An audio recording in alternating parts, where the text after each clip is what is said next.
Hello students, today the topic of discussion is pharyngeal arches. In the developing embryo, two bulgings are seen towards the anterior aspect of the developing body. So if in this diagram, this is the anterior or ventral aspect of the body and this is the dorsal aspect or back aspect of the body. And on this ventral aspect, we can see two bulgings. One bulging is formed by developing brain and second bulging is formed by developing heart and pericardium. Between these two bulgings, there is presence of a small narrow area known as stomatodium. Stomatodium is the area of future mouth and it is covered by a membrane in the embryonic life, that is the buccopharyngeal membrane. So this exterior surface or outer surface of the body, it is formed of ectoderm layer. So in this diagram, if we see, this is the bulging formed by developing brain and this is the bulging formed by developing pericardium as well as heart. And between these two bulgings, there is presence of buccopharyngeal membrane. This membrane, that is the area of stomatodium.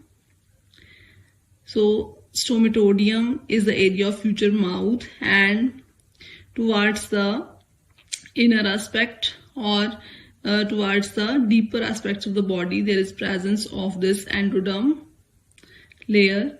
Endoderm layer here forms a tubular structure known as primitive gut, which further divides into three parts: foregut, midgut and hindgut. So foregut lies just posterior to the or deeper to the buccopharyngeal membrane. And later on, with the further development of embryo, this buccopharyngeal membrane from the area of stomatodium, it gets disappear, and foregut, it comes in direct communication with the external environment, means mouth comes in direct communication with the external environment. Initially, buccal cavity or mouth is covered by buccopharyngeal membrane. So at this stage of development, this is the head area. It is the area of developing brain, that is head, and this is the area of developing pericardium and heart, or we can say thorax, and these two are separated by stomatodium, that is mouth area, and neck is not yet developed.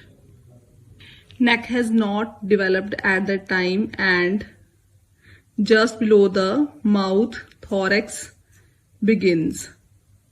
Neck is formed by elongation of the area between stomatodium and the pericardium.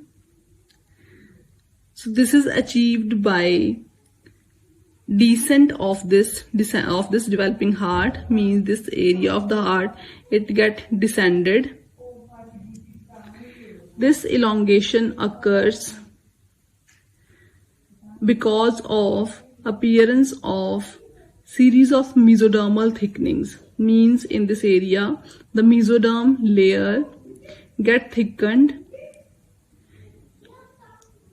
and form these bar-like structures known as pharyngeal arches. So mesoderm layer in this area, it gets thickened in the form of these bar-like structures, and these are present in the wall of cranial most part of the foregut. Foregut otherwise is derived from endoderm layer, but endoderm do not thick in this case. The layer mesoderm, which is present just outside the endoderm layer, it get thickened. So in other words, we can say that it is the area of floor of the pharynx. Pharynx is the cranial most part of the foregut. So mesoderm in this cranial most part of the foregut, it gets thickened and form pharyngeal arches or branchial arches. This is the diagram showing coronal section of foregut before the appearance of pharyngeal arches. In this diagram, we can see this is the cranial most part of the or anterior most part of the foregut, which is covered by buccopharyngeal membrane. So this is the area of the stomatodium. Anterior to stomatodium, this is the buccopharyngeal membrane covering it, and then foregut begins. So the wall of the foregut, it is made up of, on the outermost aspect, by ectoderm layer.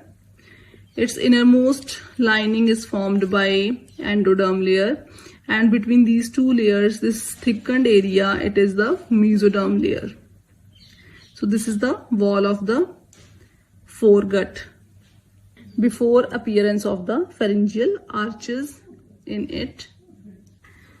After some time, the mesoderm layer in the wall of the foregut, it gets thickened and form bar-like structures which are arranged from dorso-ventral aspect of the pharynx. Dorso-ventral means from posterior to anterior side. These bar-like structures, these start to grow, and towards the anteriormost part of the foregut, that is the area of the developing pharynx. That is the area where pharynx has to develop. The anterior end of corresponding bars, these unite with each other and form a complete pharyngeal arch or branchial arch. So anterior ends of corresponding arch, that is first arch, anterior ends, then anterior ends of second arch, anterior ends of third arch, and in the same manner up to sixth arch. These unite with one another and give rise to series of thickenings in the floor of developing pharynx and give the appearance of this structure. So this is first pharyngeal arch, second pharyngeal arch, third, fourth, fifth pharyngeal arch. Their growth occurs from dorso-ventral aspect.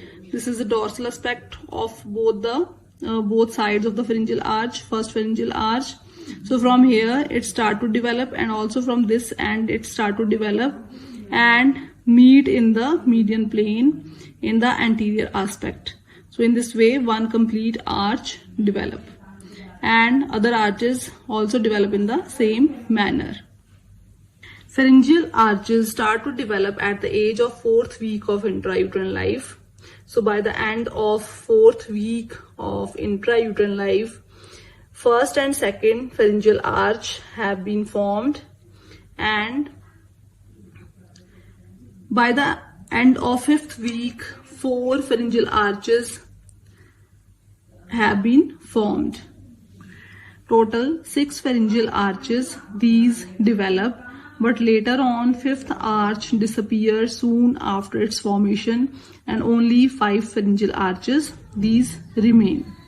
In the interval between two adjoining arches, the endoderm, this is endoderm layer, endoderm extends outwards in the form of a pouch. This is known as endodermal or pharyngeal pouch.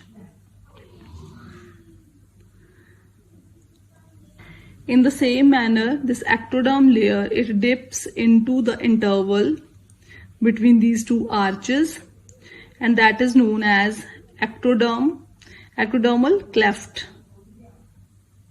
So throughout the length of pharyngeal arches, 4 endodermal pouches and 4 ectodermal clefts are formed. First arch is known as mandibular arch. Second is known as hyoid arch.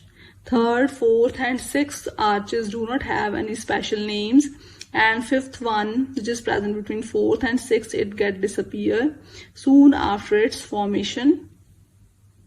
Each pharyngeal arch is having its own structures. First structure which is seen is skeletal element. that is formed of cartilage. So this cartilage, it may get ossified to form bone, it may remain cartilaginous only, or it may get disappear. Next structure is the striated muscle, which is present in close relation to the cartilage. So this muscle is supplied by nerve of that arch. In later development, this muscle, it gave rise to various muscles which migrate from this area to distant parts and form muscles in the neck area or thorax area or face area. When these muscles migrate from the pharynx or neck area to distant areas, these carry their nerve with them, and their embryological origin can be determined from their nerve supply, because each arch is having its own definitive nerve supply, and muscles of one particular arch is having nerve supply from that particular nerve. For example, nerve of the first pharyngeal arch is mandibular nerve, which supplies the muscular part of this arch. So the muscles which are derived from first pharyngeal arch, these all muscles are supplied by mandibular nerve. So we can come to know the muscles which are supplied by mandibular nerve, be it present in any part of the body, like in the face, thorax or neck area. These muscles are developed from first pharyngeal arch.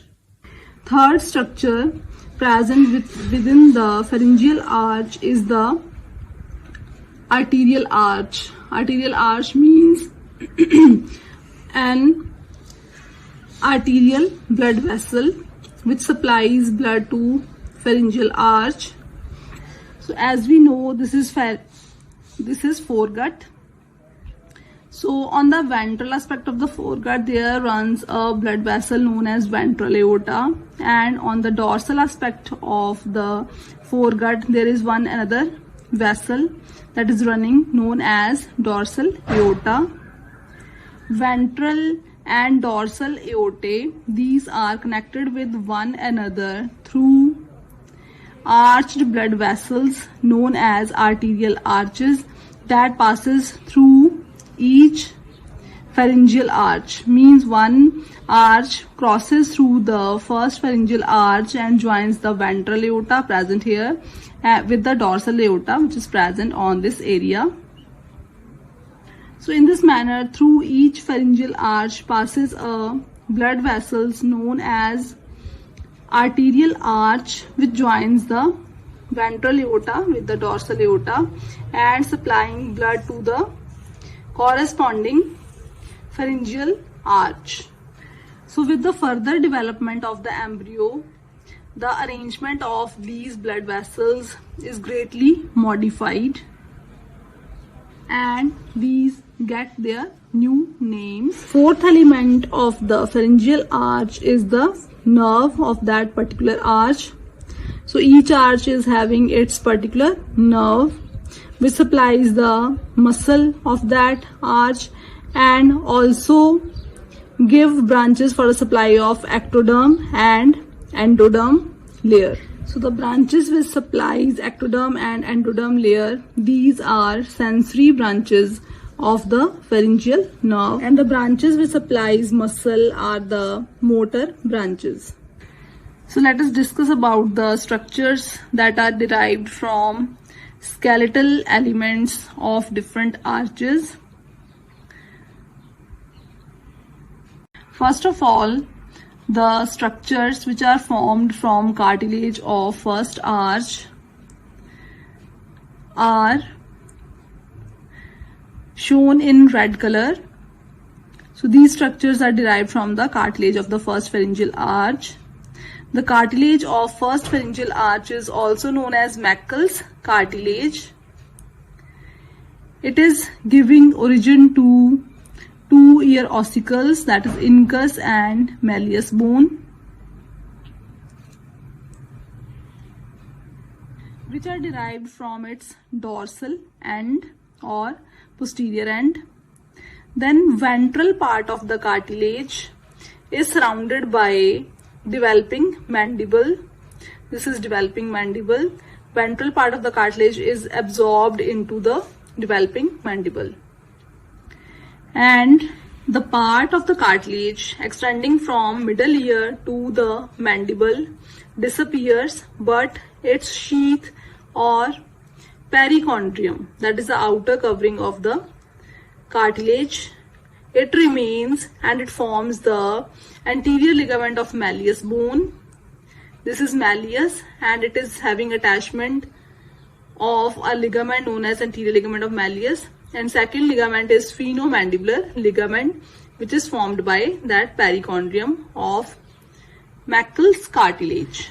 Cartilage of first pharyngeal arch is also responsible for the formation of bones of the face, including maxilla, mandible, zygomatic bone, palatine bone, and part of the temporal bone. Structures derived from cartilage of the second pharyngeal arch. So structures derived from cartilage of second pharyngeal arch are shown in green color. So this whole area. These structures are stapes bone, one of the middle ear bone, then styloid process, then stylohyoid ligament, lesser cornu of the hyoid bone, then superior part of body of the hyoid bone. All these structures are having their names start with S. Derivatives of cartilage of third pharyngeal arch are shown in yellow color. So these structures are greater cornu of the hyoid bone, lower part of the body of the hyoid bone.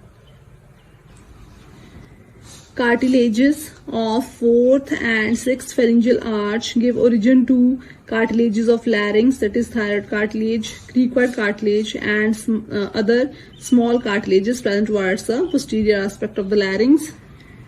Next are the nerves of pharyngeal arches and muscles supplied by them. So nerve of first pharyngeal arch is mandibular nerve, and it supplies the muscles medial and lateral pterygoid muscles, masseter muscle, temporalis muscle, mylohyoid muscle, anterior belly of digastric, tensor tympani muscle of middle ear, and tensor villi palatini muscle of the soft palate. Nerve of second arch is facial nerve, and it supplies the facial muscles, occipitofrontalis muscle, platysma muscle, stylohyoid, posterior belly of digastric muscle, stapedius muscle of middle ear, and auricular muscles, that is of pinna or external ear. The nerve of third pharyngeal arch is glossopharyngeal nerve, and it supplies the stylopharyngeus muscle. Nerve of fourth pharyngeal arch is superior laryngeal nerve, which is supplying the muscles of larynx and pharynx. And the nerve of fifth pharyngeal arch is recurrent laryngeal nerve, which supplies the inferior constrictor muscle of the pharynx. Fate of ectodermal clefts. So after the formation of pharyngeal arches, the region of neck is marked by a series of grooves or ectodermal clefts on the outside. Dorsal or posterior part of the cleft, it develops into external acoustic meatus. Pinna is derived from a series of swellings present on the first and second arch. Ventral part of arch gets obliterated.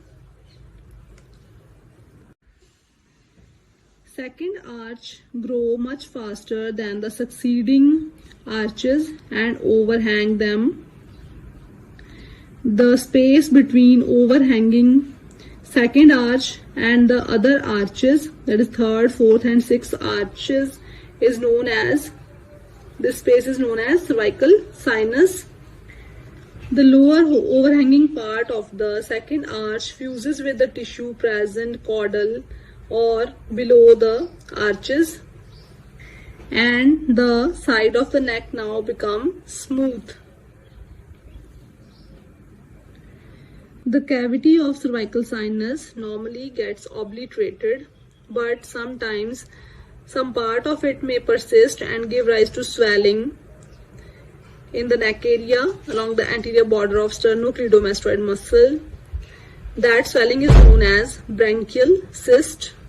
Branchial cyst is most commonly located just below the angle of the mandible. Sometimes this cyst may open onto the surface of skin, then it is known as branchial sinus. Fate of endodermal pouches or pharyngeal pouches. So 4 pharyngeal pouches are there which form various important organs. First of all, first pouch. This is first endodermal pouch. It is having ventral part and dorsal part. Ventral part is obliterated by the formation of tongue, and dorsal part receives a contribution from dorsal part of the second pouch, and these two together forms a diverticulum that grow towards the region of the developing ear. This diverticulum is known as tubotympanic recess. The proximal part, this is proximal part of this recess gave rise to auditory tube or pharyngotympanic tube, and distal part gave rise to middle ear cavity and the tympanic antrum. Then second endodermal pouch. Epithelium of the ventral part of this pouch contribute to the formation of the tonsil. This is tonsil which is derived from ventral part of this pouch, and dorsal part of the pouch, it joins the dorsal part of the first pouch and forms the tubotympanic recess. Third endodermal pouch give origin to inferior parathyroid gland in its dorsal aspect, and on the ventral aspect it gave origin to lobe of the thymus gland. So 2 inferior thyroid glands are derived from both the sides, left side and right side, and in the same manner 2 lobes of the thymus gland are derived from the left and right third pharyngeal pouch. Then fourth pharyngeal pouch or fourth endodermal pouch, towards its dorsal aspect it gave origin to superior parathyroid gland.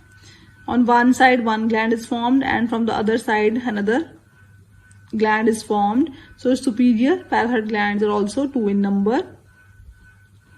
It may also contribute to the formation of the thyroid gland. Fifth or ultimobranchial pouch is seen for a brief period because fifth pharyngeal arch disappears soon after its formation.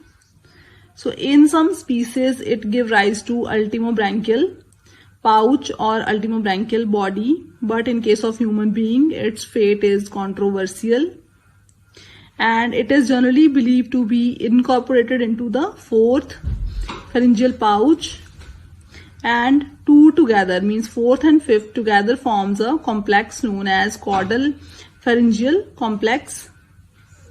Superior parathyroid glands develop from this complex, and also this complex probably gave origin to the parafollicular cells of the thyroid gland.